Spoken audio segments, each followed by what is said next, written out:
Good Saturday morning, friends. Mark Holmes here with my buddy Cowboy Joe Boo, as well as Joe Bear in the house. And as always, I want to thank you guys for watching, commenting, subscribing, being part of the Joe Boo Sports Report. Without you guys, you know it's not working without you guys. So let's get open for business here. And let's wake up those football guys. Guys, wake up. We need you now. That is, if you are one of those Dallas Cowboy fans that want to see the team make it to the playoffs. And, you know, there's not, it's not a lot of hope in that, because we have to hope that the Philadelphia Eagles do us a solid, that they actually show up. And the Eagles are resting, or basically out 9 guys, you know, guys like Fletcher Cox and Miles Sanders and Derek Barnett. They've got a lot of guys that just aren't going to play. Now, they do have a home field advantage, and it may be that they don't want to see the Washington football team win at their spot. But, hey, you know, we have nobody to blame but ourselves. Had we won one more game, we could be like the Washington football team and control our destiny. So exactly how it sets up, I'm going to let the guys from NFL Network actually give us the complete lowdown here on what's needed for us to be able to make it to the playoffs. Back throws it down the right side, over the top for Lamb at the 30, to the 20, on the run to the end zone. How about Andy Dalton? Andy Dalton. Andy Dalton. Goal from the 3. Jones slides left, throws left, touchdown Shepard. Taylor Heineke tries the left sideline toward J.D. McKissick.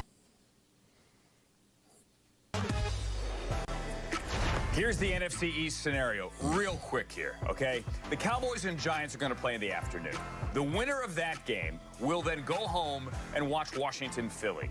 And if Philly can upset Washington, then the winner of the afternoon game wins the East. If not, Washington wins the East. It's that simple.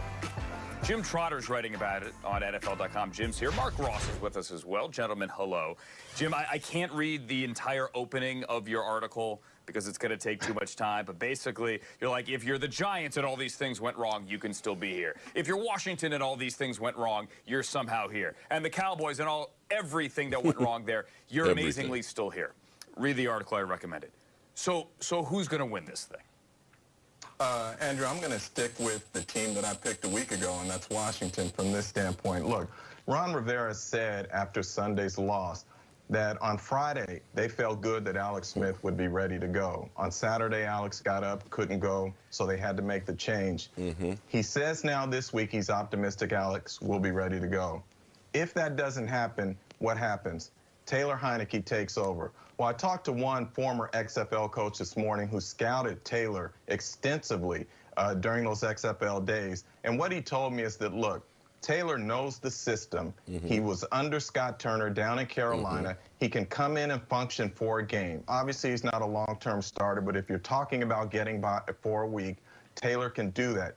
He also said Washington will rely on its defense from that standpoint. The one thing Ron Rivera hates is a quarterback who turns the ball over, which is what Dwayne Haskins was doing.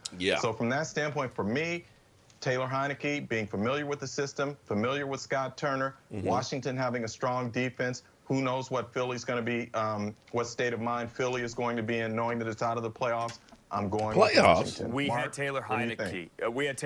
Real quick, sorry, in the East-West Shrine game a bunch of years ago. He was a college legend at Old Dominion. He put up like Nintendo numbers, but that was, you know, in college.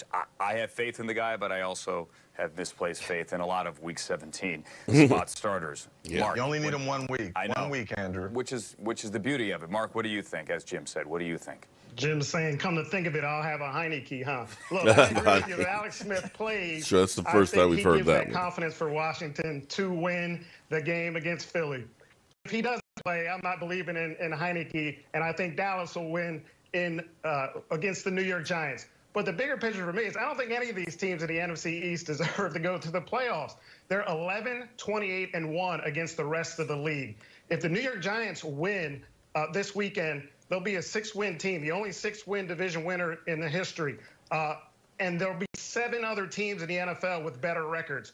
I think the NFL should reward winners and not losers in this. And I think 7 other teams that don't make the playoffs is what he means. East, for the NFL to really look at the playoff system and say, let's reward people who win and not let's just stick with the old formula that we've had that this division winner automatically goes to the playoffs, just because they're really just beating best of the worst, not the best of the best in the NFC East. So I think the winner should deserve to go. You could have if I could jump in, if I could jump in 1 second on that, Mark, though, here's the irony in that whole situation. Here we go. The last few 500 or sub 500 division winners have actually won their opening playoff game, including Carolina a few years ago when they were 7-8-1. So I'm with you in terms of the logic, but the numbers don't match up on that in terms of what's taken place in recent years. That Carolina team coached by Ron Rivera. We could have a 6-win team and an 8-win team. It's possible here. Get into the NFC. Mark, what do you think? All right, that's enough of those guys. So that gives you at least a perspective on everything that is. There have been 7-win teams that have actually gone on and won games in the playoffs. You are playing at home just because of the simple fact that you won your division. If by chance the Dallas Cowboys end up winning the game, and I'm not going to try and lie to you and bullshit you and be a homer and say, oh, my God, well, we were on a 4-game win streak. We're great. I know the teams we played are not playoff caliber teams. They're not. But see, sometimes when you don't know that you should be scared, sometimes when you have some momentum, you can finish up and do things that's not expected. The fact that the Dallas Cowboys, we looked at the Cowboys 5 weeks ago and said, man, we may not win another game. You remember that? We literally said that the Cowboys may not ever be favored in another game this season and may not win a game, period. We were there. But somehow we beat the 49ers. We beat the Cincinnati Bengals. We beat the Eagles. And your job is beat the people that you play. It's not your fault who you play when you play them. But we've seen teams like, I hate to say, the New York Giants. The New York Giants come through and be a wild card team, come to our house, kick our teeth in on the way going through and beating New England in the Super Bowl. That was an undefeated team. Momentum is huge. And the Cowboys, if the emotional high for the Dallas Cowboys, if they go through and have a great game against the Giants and the Washington football team throws up on themselves and loses that game, the emotion and the surprise, the turnaround could give you something. And in a one-game scenario, we've seen the Jets win 2 games. We've seen the Bengals come through and beat teams, beat the Steelers. All bets are off if you make it to the party. Now, I know making it to the party is going to hurt us as far as, picking draft picks. But I'll say if we make the playoffs with this group of guys that we have starting right here, and we know that next year we get a Lyle Collins, a Tyron Smith, a Dak Prescott, a Tristan Hill, a Gerald McCoy, a Zach Martin, a healthy Zeke Elliott rested, and we add some draft picks to this, you got to look at it and say, hey, we are in good shape. And that's the way I'm going to take this. I would rather be our team right now, if we win this game, going into the offseason, okay, with maybe, the 12th pick or the 19th pick, versus the Eagles, where their scenario is right now, who are tanking. Let's be clear here. They're sitting guys. They're going to try and win, but they're not really going to try and win. They are literally packed up, ready to get the hell out of Dodge, get off of the COVID protocol, and get on to the offseason. Which team would you rather be going into the offseason? The Dallas Cowboys that made a miraculous turnaround and got some momentum and feel good about themselves, or the Philadelphia Eagles that literally threw up all over themselves, that don't know, do we need to draft a quarterback? Is Jalen Hurts the guy? What are we going to do with Carson Wentz? Look at these old guys, like, that can't stay on the field, like Deshaun Jackson. One great play, touchdown, and hurt again. What about these aging guys like Jason Peters and stuff and Fletcher Cox, guys that, that cost a whole lot of money, but Are they worth it?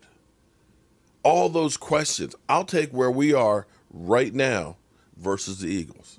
And that's the way I'm going to look at it. So, to me, winning tomorrow, finishing up 7-9, feeling good about yourself, whether you make the playoffs or not, doesn't matter. Because it's about what we do. If we get lucky and we get in the playoffs, great. I'm excited about it. So that's where we are, guys. 24 hours from now, we'll be playing the New York Giants. We will be, I'm not sure if we're going to live stream all the way through. But then again, it may be the last Sunday for us. Maybe I will go through from 1 o'clock until the end of the Washington Eagles game. It'll be a long day, but hey, what the heck. All right, I hope you guys have a great Saturday. We're going to probably do something different for food-wise for tomorrow since it's Jason Garrett and the New York Giants. I'm Mark Holmes, and I'll see you soon.